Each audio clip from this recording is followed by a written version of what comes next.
Welcome to another Locked In review. This review is going to be on the Lumos helmet.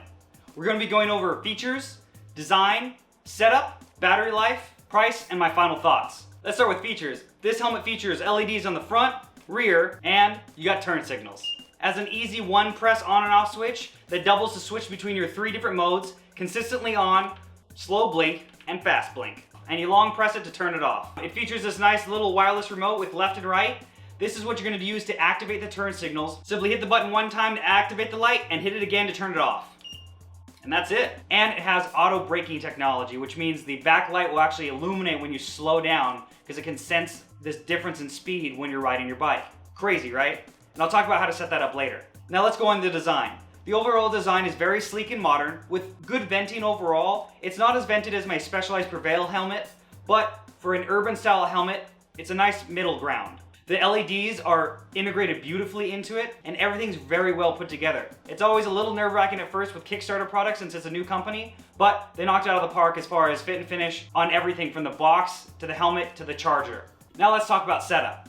This is a smart helmet, and I know an app that controls your helmet doesn't seem like a big deal. What can it actually do? It's actually pretty simple. You're not going to necessarily use it a ton, but what it does is initially help you set up the helmet, as well as it gives you an accurate percentage readout on the battery life on the helmet, which is obviously very useful since there's no battery indicator on the helmet. And you can control how sensitive you want your helmet to be for the auto braking feature.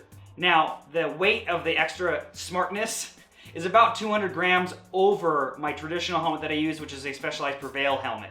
That weighs in around 200 grams, and this tips the scales about 430. Now, I know I'm not trying to be a weight weenie with my helmet, but if somebody is using this helmet for an extended period of time or a very long ride, that extra, basically half a pound, is really gonna add extra weight to your neck, which is what typically causes neck soreness or stiffness after you're in the saddle for a few hours.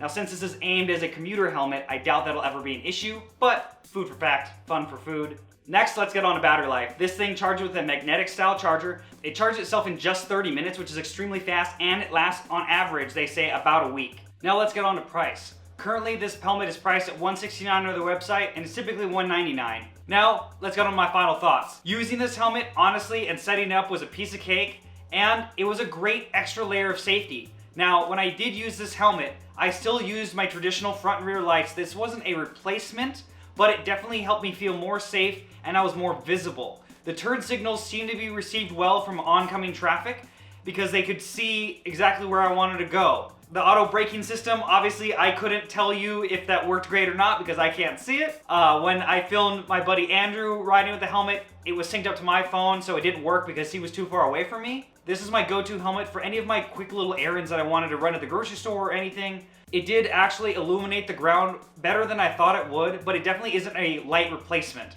So still run a front light if you need it, but this in kind of the dusk dawn time would be totally enough light for you to get around and be seen. The helmet, like I said before, is a little weighty, but on the quick little jaunts here and there to the store where you're just kind of listening to music and cruising, I didn't really ever notice it, and I would typically ride it on my basket bike, which I'm a lot more upright on, so I wouldn't notice any strain in the neck.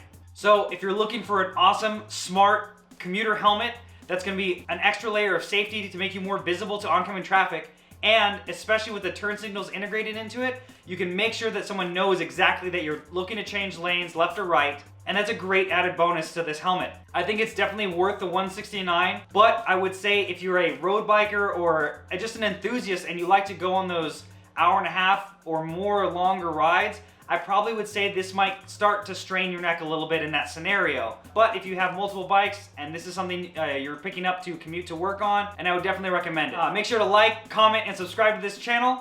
Make sure to follow me on Instagram, Facebook, and Twitter to find out any other updates on my upcoming videos.